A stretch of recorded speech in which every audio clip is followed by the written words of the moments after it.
하나님께서 이 새벽 우리에게 주시는 말씀은 열왕기상 17장 24절 말씀을 여러분과 제가 합독하겠습니다. 여인이 엘리야에게 이르되 내가 이제야 당신은 하나님의 사람이시요 당신의 입에 있는 여호와의 말씀이 진실한 줄 아노라 하니라. 아멘. 열왕기상 17장에는 로마서 5장 20절 말씀을 보면 그러나 죄가 더한 곳에 은혜가 더욱 넘쳤나니 라는 말씀처럼 북쪽 이스라엘이 가장 악한 범죄를 자행하던 아합의 통치하에 있을 때에 하나님께서는 가장 담대한 책망의 선지자 엘리야를 보내신 내용이 나옵니다. 우리가 스포츠 같은 게임을 보면 빅매치가 있지 않습니까? 하나님은요, 가장 악한 왕이 있으면 악한 왕과의 빅매치로서 가장 강력한 선지자를, 예언자를 그에게 붙이십니다. 예를 들면 우리가 이사야 7장 14절 2 곱하기 7은 14 보라 처녀가 잉태하여 아들을 낳을 것이요 그 이름을 임마누엘이라 하리라 라고 할 때 이사야 선지자도 매우 악한 왕 때 메시아를 예언합니다. 어제 우리 스바냐 3장을 가지고 나데베 말씀을 나누었는데요, 스바냐와 동시대에 예언 활동을 했던 사람이 예레미야 선지자입니다. 예레미야 선지자는 이사야보다 한 100년 정도 후의 선지자이죠. 그 예레미야 선지자도 마찬가지입니다. 아주 악한 왕, 므낫세 왕 이후에 그 악한 왕 시대의 마지막 시대에 예언했던 선지자가 눈물의 선지자입니다. 이 엘리야가 얼마나 유명한 사람이냐 하면 신약 성경에 마가복음 9장에 가면 예수님께서 변화산에 올라가서 변형이 되셨습니다. 너무 천군 천사가 흠모할 만큼 변형이 되었습니다. 아름다운 모습으로 변형이 되었을 때 예수님의 제자들 3명이 이렇게 말합니다. 여기다가 초막 셋을 지읍시다. 하나는 주를 위하여, 하나는 모세를 위하여, 하나는 누구를 위하여? 엘리야를 위해서 지읍시다 할 정도로 유대인들이 모세와 버금갈 정도로 존경하는 선지자가 누구냐? 엘리야라는 선지자입니다. 사실 아합 왕 시대에 백성들에게는 희망이 없었죠. 왜냐하면 그 아합과 이세벨이 얼마나 악한 왕인지를 우리가 잘 알고 있지 않습니까? 그런데 백성들에게 희망이 없는 것 같은데 칠흑 같은 어두움일수록 새벽이 가까운 것처럼 이 아합과 이세벨 시대에 하나님께서 새벽별 같은 엘리야 선지자를 그 시대에 붙여 주었던 것이죠. 자, 이 도표를 여러분이 잘 보셔야만 됩니다. 오므리의 집, 오므리 왕조의 가장 악한 사람이 아합입니다. 그래서 자기 아버지는 오므리죠. 그러면 아합, 아합의 아들은 아하시야, 그렇습니다. 그러니까 오므리의 집에서 아합과 아하시야 때까지 활동했던 예언자가 누구냐? 엘리야 선지자다라는 것을 여러분이 알아야만 됩니다. 하나님의 말씀이 엘리야에게 임했습니다. 자, 1절 말씀을 여러분 보시면 길르앗에 우거하는 자 중에, 이 길르앗이라는 것은 정거의 돌무더기라는 뜻입니다. 돌무더기라는 의미의 그곳에 엘리야가 우거했다라고 그렇게 말씀을 하고 있습니다. 이 길르앗이라는 지명은요, 여러분 구약 성경을 읽다 보면 다윗이 압살롬, 그의 아들 압살롬의 반란을 당해서 피신했던 장소가 보면 길르앗 지방에 있는 바르실레가 도움을 받았지 않습니까?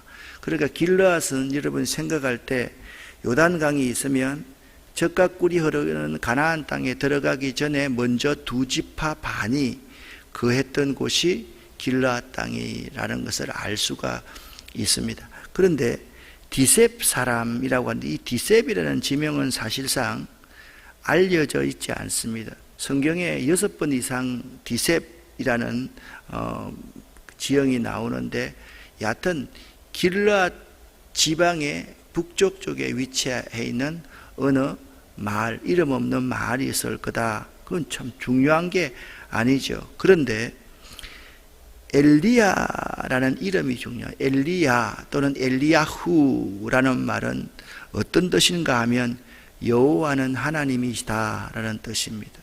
그러니까 엘리야라는 이름만 봐도, 그러니까 어떤 성경이든지요, 그 성경 제일 처음 시작할 때가 가장 중요하다고 말씀드렸지 않습니까? 이 17장 1절에 엘리야가 등장하는데, 이 엘리야라는 이름을 보면 엘리야는 평생 여호와는 하나님이시다, 그것을 그의 삶을 통해서 증명했던 사람이 엘리야였습니다. 그런데 참 우리가 간과하고 넘어갈 수 있는 것은 뭐냐 하면, 하나님이 여러신 사람이 있어요. 여호와 하나님도 하나님이고 바알과 아세라도 함께 하나님으로 섬기는 사람들이 생각보다 많다라는 거죠. 우리가 예수를 믿으면서도 마찬가지예요. 나는 예수님을 믿습니다 라고 하면서 예수도 믿고 또 돈도 믿는 사람이 있어요. 예수도 믿고 세상을 믿는 사람이 또 있어요. 예수도 믿고 세상의 출세를 믿는 사람 또 있을 수가 있는 게 아니라 많이 있다라는 거예요. 그래서 엘리야라는 이름은 여호와는 나의 하나님임을 평생 증명하면서 살았던 사람이 엘리야이다라고 보시면 돼요. 그런데 엘리야는 이렇게 고백합니다. 내가 섬기는 이스라엘 하나님 여호와께서, 그러니까 엘리야가 섬기는 이스라엘 하나님 여호와가 있고요, 아합과 이스라엘 백성들이 섬기는 여호와 하나님이 있는 거예요. 여러분, 지금 북조 이스라엘을 잘 보셔야 돼요. 북조 이스라엘을 만들었던 사람이 누굽니까? 여로보암 1세 아닙니까? 여로보암 1세가 북왕국 이스라엘을 만들고 나서 국민의 통합을 위해서 제일 먼저 했던 것이 종교정책이었습니다. 왜냐하면 남조 유다에는 예루살렘이라는 성지가 있었습니다. 북조 이스라엘에는 성지가 없지 않습니까? 그러면 그들이 절기를 맞이하면, 나라는 남북으로 나뉘어졌는데 그 사람들이 모두가 다 어디로 가겠어요? 예루살렘으로 올라가서 예배할 거 아닙니까? 그러면 국민들의 마음 그 자체가 남조 유다로 빼앗길 수 있었기 때문에 금송아지 2마리를 만들어 가지고 하나는 베델과 하나는 단에 놓고, 이 금송아지가 하나님이다. 금송아지를 섬기는 종교가 무슨 종교예요? 그 종교가 바로 바알과 아세라인 거예요. 풍요의 신을 섬기는 거죠. 그런데 엘리야가 섬기는 하나님이 있고 아합이 섬기는 하나님이 있다라는 거예요. 여러분, 풍요의 신의 가장 중요한 건 뭘까요? 농사 짓는 사람에게 가장 중요한 게 물 아닐 겁니까? 그러니까 이 하나님께서 3년 6개월 동안 물을 막아버리겠다고 말씀을 지금 하고 있는 거죠. 그 목줄을 죄겠다라고 말씀합니다. 그런데 여기 1절 중반절에 보니까 내가 섬기는 이스라엘 하나님 여호와께서 살아계신다라는 사실을 엘리야가 고백을 하는 거예요. 그러면 엘리야의 삶은요, 이런 삶이다. 여호와가 하나님입니다. 그걸 증명하는 삶이고, 그 여호와 하나님은 내 삶 가운데, 우리들 삶 가운데 살아계신다는 것을 증명하는 하나님, 그리고 그 하나님께 하나님의 맹세, 그 하나님의 약속은 그대로 이루어진다라는 거죠. 그런데 엘리야가 이렇게 말합니다. 내 말이 없으면, 이게 굉장히 교만한 말 같은 데 있잖아요. 엘리야는 2절 말씀을 이제 보겠는데, 여호와의 말씀이 엘리야에게 임하여 이르시되, 하나님의 말씀을 대언하는 사람이기 때문에 하나님께서 허락하지 아니하시면, 이 말입니다. 하나님께서 허락하지 아니하시면 수년 동안 비도 이슬도 있지 아니하리라 하니라, 그렇게 말씀하고 있습니다. 어제는 참 기분이 참 우울한 날이었습니다.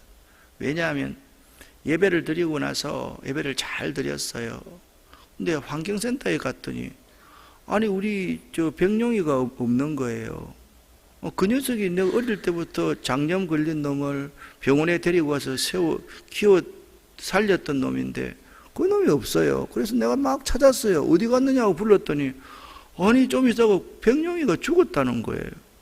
아니 토요일날 멀쩡하던 놈이 주일날 가니까 죽어서 묻었다 그래서 내가 너무 놀랐어요. 사실 좀 충격이 됐어요. 거기 가면 그래 그 놈이 있어서 참 좋고 내가 설교할 때 개무시라는 단어가 이런 거다 할 정도로 참 애정이 있었는데 그래서 너무너무 사실 우울했어요. 저녁 때 밤에 혼자서 정말 1시간 이상 이렇게 걸으면서 야 지난 몇 년 동안을 쭉 한번 생각을 해보니까 이거 내가 좀 잘해줄 걸 그런 생각이 드는 거죠. 그 살아있는 것과 죽어있는 것은 많이 달라요. 내한테 안 보여주려고 우리 장로님은 그냥 묻어버렸는데 참 살아계심을 두고 맹세한다. 살아있다는 게 굉장히 하나님이 살아있다는 거 믿는 거하고 죽은 하나님을 믿는 거하고는 완전히 다르잖아요. 살아있는 생명이 내 곁에 있는 거하고 내 곁에 없는 거하고는 너무 차이가 사실 크거든요. 그 1절 한 절을 딱 보면 엘리야의 삶이 그대로 나타나는 거죠. 엘리야는요 하나님이 여호와가 하나님이라는 것을 증명하기 위해서 목숨을 걸었던 사람이에요. 850대 1로 서로 아합과 영적 전쟁을 할 때도요 목숨 걸어놓고 여호와가 하나님임을 증명했던 사람이고 하나님이 살아계시다는 것을 증명했던 사람이 엘리야예요. 그런데 이 선지자의 가장 중요한 점은 여호와의 말씀이 임해야 돼요. 하나님 말씀이 임하지 않는 선지자는 선지자가 아니죠. 구약 성경의 모든 선지자에게 나타나는 말은 여호와의 말씀이 임하여 가라사대 여호와께서 이렇게 말씀하셨습니다 라고 이야기를 합니다. 그리고 여호와의 사자 하나님의 선지자는요 하나님이 가라는 대로 가야 되고 하나님이 멈추라는 곳에 멈춰야 되는 사람이 하나님의 사자 하나님의 선지자입니다. 너는 그리 시냇가에 숨어라. 왜? 살아계신 하나님이 허락 안 하면 3년 6개월 동안 비도 이슬도 한 방울도 내리지 아니하겠다라고 말을 선포했기 때문에 죽이려고 할 것 아니에요. 그 말은 뭐냐면 비 안 내리겠다는 말 아니에요. 니네들 돈줄을 다 목을 조아버리겠다. 농사 못 짓게 하겠다 그 말이잖아요. 그래서 그리 시내 물을 마시라. 내가 까마귀들을 명령하겠다. 이 17장에는요 하나님의 명령이 2가지가 나와요. 까마귀를 명령해서 엘리야를 먹이고 살리고 또 사르밧에 있는 가부를 명령해서 엘리야를 살리는 이야기가 나오는 거죠. 근데 여기에서 굉장히 중요한 의미가 있어요. 사르밧 가부가 그 집에 기름과 그러니까 음식을 하나님께서 3년 6개월 동안 풍족히 제공했을 때는요 엘리야가 진실된 하나님임을 몰랐어요.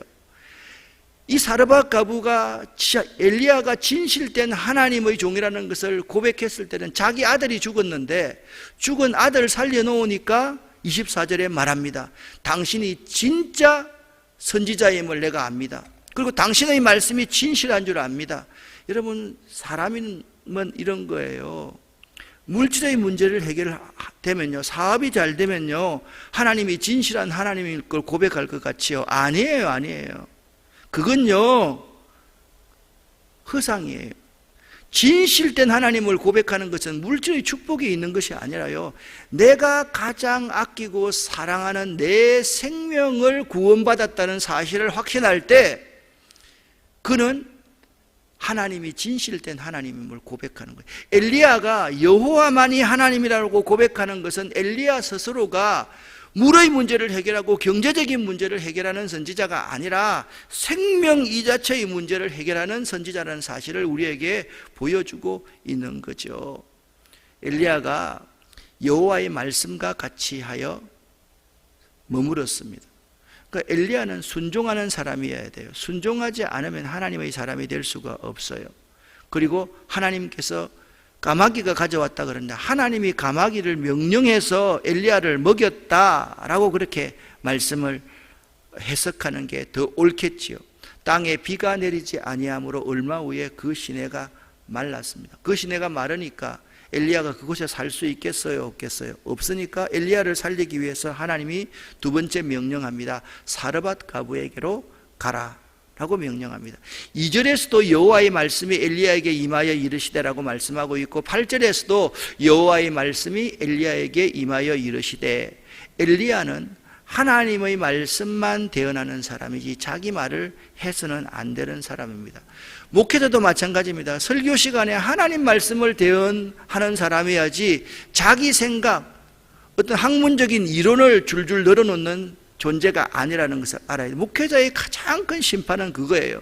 자기 생각을 말하기 시작하면 그것이 올무가 되어서 자기를 죽이는 말씀이 될 수가 있는데, 하나님 말씀만 대언하면요, 그 목회자의 설교를 30년, 40년을 들어도요, 날마다 새로워요. 왜? 하나님 말씀을 그대로 전하기 때문에 그렇습니다. 또 말합니다. 너는 일어나 시돈에 속한 사르밧으로 가서 거기에 머물라. 첫 번째는 어디에 머무르라고 했습니다. 그리 시내가에 머무르라. 내가 너를 살리겠다. 두 번째는 사르밧 가부의 집에 머무르라. 여러분, 두로와 시돈 아시죠? 그죠? 지중해를 끼고 있는 시돈에 있는 사르밧 가부 집에 머물라. 그렇게 말씀하고 있습니다. 내가 그 가부 집에서 너를 먹이겠다, 살리겠다, 그렇게 말합니다. 그런데 그 가부 집은 어떤 집인가 하면 한 끼 식사만 남아서 그거 먹고 나무 주워서 빵 해먹고 아들과 함께 죽겠다라는 곳이에요. 가서 나에게 물을 좀 마시게 하라 라고 말합니다. 요 장면은요, 이 수가성의 여인과 참 비슷합니다. 예수님께서 수가성의 남편을 5명 바꿔 채웠던 그 여인에게 나에게 물을 좀 마시게 하라. 아니, 당신은 유대인으로서 왜 사마리아 여인이 나에게 물을 달라 합니까? 이상하네요. 당신 참 엉큼하네요. 마찬가지입니다. 가부에게 물을 좀 달라. 그러니까 그 가부가 이제 물 가지러 갔을 때 밥상 한 상도 차려오라. 가부가 그 말을 딱 듣고 말합니다. 당신의 하나님 여호와께서 살아계심을 두고 맹세하노니. 자, 지금 맹세는 지금 엘리야가 하나님께 맹세했습니다. 그럼 무슨, 내 말이 없으면 3년 6개월 동안 비도 이슬도 내리지 않을 겁니다 라고 맹세했습니다. 그런데 사르밧 가부는 누구에게 맹세합니까? 당신의 하나님 여호와를 두고. 사르밧 가부는 마음에 안 드는 거예요. 나 떡이 없어요. 나 밥상 차릴 수 있는 돈 하나도 없어요. 난 이거 먹고 이제 죽으려고 하고 있어요 라고 그렇게 말을 했을 때 엘리야가 살아계신 하나님을 이렇게 보입니다. 두려워하지 말고 네 말대로 하려니와 먼저 그것으로 나를 먹여라. 여러분, 이게 상식적으로는 말이 됩니까? 신앙은요, 상식으로 믿는 게 아니에요. 우리가 11조를 한다. 여러분, 이게 말이 돼요? 왜 내가 번 돈을 10분의 1을 하나님께 드려요? 말이 안 되잖아요. 내가 써야지. 그런데요, 믿음이 있으면요, 뭘 먼저 해야 되는지를 구별할 줄 아는 거예요. 이 여인에게 말하는 거예요. 그 후에 너와 아들을 위하여 만들라. 지금 밥상은 한 번 차릴 것밖에 없어요. 먼저 나를 위해서 밥상 차려오고 그 후에는 아무것도 없는 거. 이게 신앙이에요. 먼저 하나님 나라와 의를 구하는 게 믿음이라고요. 이스라엘의 하나님 여호와의 말씀이 나에게 임했는데 나는 이것을 믿는다. 내 살아계신 하나님을 나는 믿는다. 너에게 네가 먼저 하나님을 구하면 그 통의 가루가 떨어지지 아니하고 그 병의 기름도 없어지지 아니하리라. 할렐루야, 아멘입니다. 이스라엘의 하나님 여호와께서, 살아계신 하나님께서 나에게 말씀하셨는데 먼저 하나님 나라와 의를 구하면 이 모든 것을 너희에게 다 더해주겠다고 말씀했다. 먼저 하나님께 한번 드려봐라. 그렇게 말을 했습니다. 그녀가 가서 엘리야의 말대로 순종했습니다. 역사는 있잖아요. 순종할 때 항상 일어나는 거거든요. 순종하였더니 엘리야와 그의 식구가 여러 날 먹었으나 여호와께서 하신 말씀처럼 떨어지지 아니하고 풍족하게 되었다. 그렇게 말씀하고 있습니다. 기적 아니에요. 여러분, 기적이 여기에서 멈추어서는 안 됩니다. 우리의 기적이요, 물질에서만 멈추고 우리의 기적 그 자체가 우리가 원하는 이 세상의 필요에서만 멈추면 여호와가 살아계신 하나님이라는 사실을 진정으로 고백할 수가 없어요. 자, 이 일 후에 하나의 사건이 벌어집니다. 여기 왜 17절에 이 일 후에라고 말을 했을까요? 이 일이 뭐예요? 사르밧 가부와 그 아들이 먹을 수 있는 모든 양식이 풍족한 후에, 내 기도가 응답받은 후에, 그 말 아닙니까? 이 일 후에 사건이 벌어졌습니다. 그 여인의 아들이 병들어서 죽어버린 거예요. 그러니까 그 여인의 마음속에, 아니 물질 채워주면 뭐해?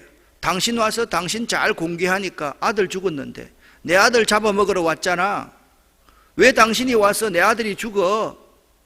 그렇게 이 여인이 지금 엘리야에게 대드는 거예요. 18절 하반절에 이렇게 말씀하고 있습니다. 당신이 나와 무슨 상관이 있기로?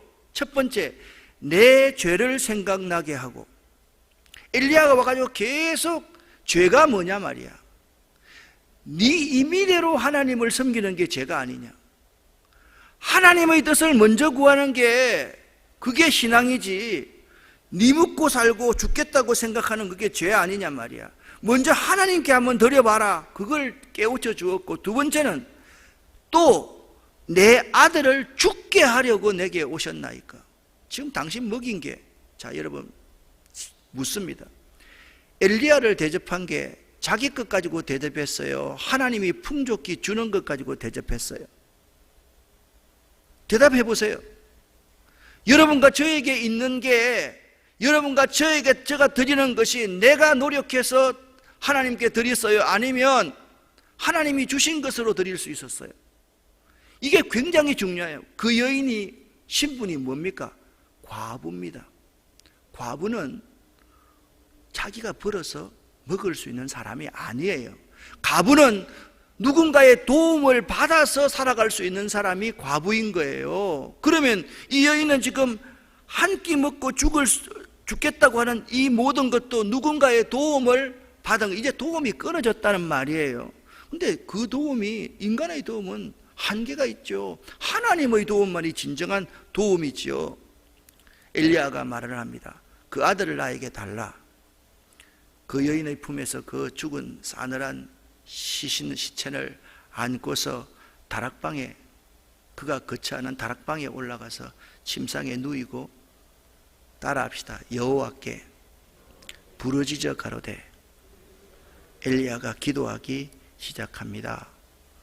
또 말합니다. 21절에 그 아이 위에 몸을 3번 펴서 엎드리고 여호와께 부르짖어 이르되.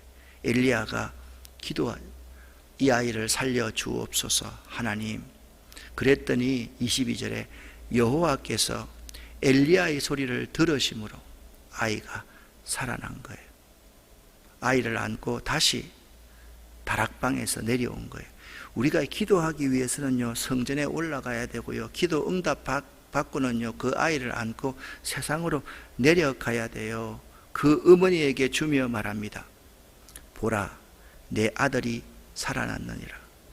참 믿음 없는 제자들에게 말합니다. 보라, 내가 살아났느니라. 그가 이 무덤 안에 갇혀있지 않고 살아났느니라. 이걸 통해서 예수 그리스도의 부활을 우리에게 생생하게 보여주고 있는 거죠. 그랬더니 그 여인이 이렇게 대답합니다. 내가 이제야 당신은 하나님의 사람이요, 내가 이제야 당신의 입에 있는 여호와의 말씀이 진실한 줄 아노라. 그렇게 고백하고 있습니다. 여러분, 물질의 문제를 해결한다고요 하나님의 사람을 알아보지 못해요. 물질의 문제가 아니에요. 하나님의 말씀이요 물질의 문제 아니에요. 생명을 고침받고 생명이 살아나는 놀라운 역사를 체험했을 때, 그때 하나님을 하나님으로 진실하게 고백할 수 있고 하나님의 말씀이 하나님의 말씀으로 고백할 수가 있는 거예요. 그 여인에게서 있잖아요. 떡 문제, 물 문제만 해결되었으면 그 여인이 살아계신 하나님을 고백하지 않는다는 거예요. 살아계신 말씀을 고백하지 않는 거예요. 지금 이 여인에게서 우리가 말하고 있는 중요한 교훈이 있어요. 이 여인의 처지가 지금 온 이스라엘의 처지라는 거예요. 과부와 온 이스라엘이 지금 아이덴티파이 동일화되어 있는 거예요. 이스라엘은 누구의 도움이 없이는 죽나요? 하나님의 도움이 없이는 죽는 거예요. 이스라엘이 지금 누리고 있는 것이 누구의 은혜입니까? 하나님께서 베푸시는 은혜로 살아가는데 이스라엘이 지금 과부처럼 자기만을 위해서 살아가는 거예요. 그걸 지금 말하고 있는 거예요. 이 과부의 모습은 이스라엘의 모습이에요. 지금 이스라엘에게서 아합과 이세벨 아래에서 물 문제만 해결된다고 그들이 하나님을 살아계신 하나님이고 하나님 말씀이 진실한 줄 고백하겠습니까? 고백하지 않지요. 무슨 문제예요? 생명의 문제예요. 그래서 여러분 18장 19장에 가면 어떤 사건이 나오는 거예요? 갈멜산에서 불로서 응답하시는 하나님의 이야기가 그 뒤에 나오게 되는 거예요. 우리의 문제는요, 육신적인 세상의 문제일 것이 아니라는 거예요. 사랑하는 여러분, 여러분과 제가 하나님의 사람, 그리고 살아계신 하나님, 하나님의 말씀을 올바로 믿으려고 하면 내 생명을 하나님께서 죄와 사망과 죽음에서 구원해 주셨음을 확실하게 믿을 때 거기에서 하나님을 바른 하나님으로 고백할 수 있는 거예요. 먼저 하나님 나라와 의를 구하시는 여러분 되시기를 예수 이름으로 간절히 축원합니다. 기도하겠습니다. 살아계신 아버지 하나님, 우리가 먼저 구할 것과 나중에 구할 것 확실히 분별할 수 있는 살아계신 하나님을 믿는 저희가 되기를 원합니다. 엘리야의 삶처럼 여호와는 하나님이심을, 살아계신 하나님이심을 증명하는 삶이 우리들의 삶이기를 원합니다. 하나님, 우리 한 사람 한 사람의 삶 가운데 역사하여 주시옵소서. 오늘 하루도 하나님의 은혜 가운데 하루를 넉넉히 감사히 살아갈 수 있는 저희가 되기를 원합니다. 예수 그리스도의 이름으로 축복하옵고 간절히 기도 올립니다. 아멘. 주여 믿습니다.